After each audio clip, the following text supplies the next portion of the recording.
एक दिन मुल्ला नसीरुद्दीन अपने गधे को घर की छत पर ले गए। जब नीचे उतारने लगे तो गधा नीचे उतरने का नाम ही नहीं ले रहा था। बेहद कोशिश की मगर गधा जू का तू था और मुसलसल जिद था कि नीचे हरगज नहीं उतरना।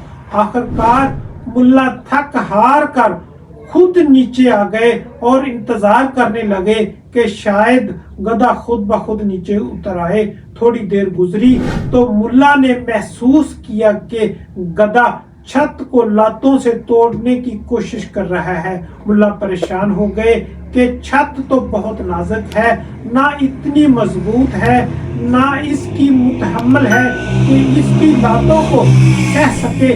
मुल्ला दोबारा ऊपर भाग कर गए और गधे को नीचे लाने की कोशिश की, लेकिन गधा अपनी जिद पर अटका हुआ था और छत को तोड़ने में महर था।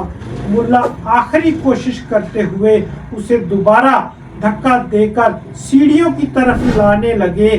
जोरदार मुल्ला को लात मारी और मुल्ला नीचे गिर गए और फिर छत को तोड़ने लगा।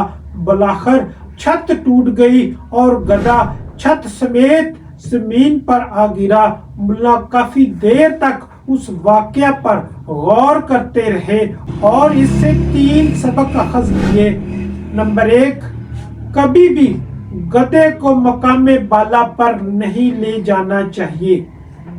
एक तो वो खुद का नुकसान करता है, नंबर 2 खुद इस मकाम को भी तबाह व बर्बाद कर देता है जिसका वो अहल नहीं। नंबर 3 ऊपर ले जाने वाले को भी नुकसान पहुंचाता है। अल्लाह ताला हम सब का हामी नासर। अगर आप हमें YouTube पर देख रहे हैं तो हमारे चैनल को सब्सक्राइब कीजिएगा और बेल आइकॉन को जरूर प्रेस कीजिएगा। अगर आप हमें Facebook पर देख रहे हैं तो लाइक और फॉलो कीजिएगा। अल्लाह हाफिज।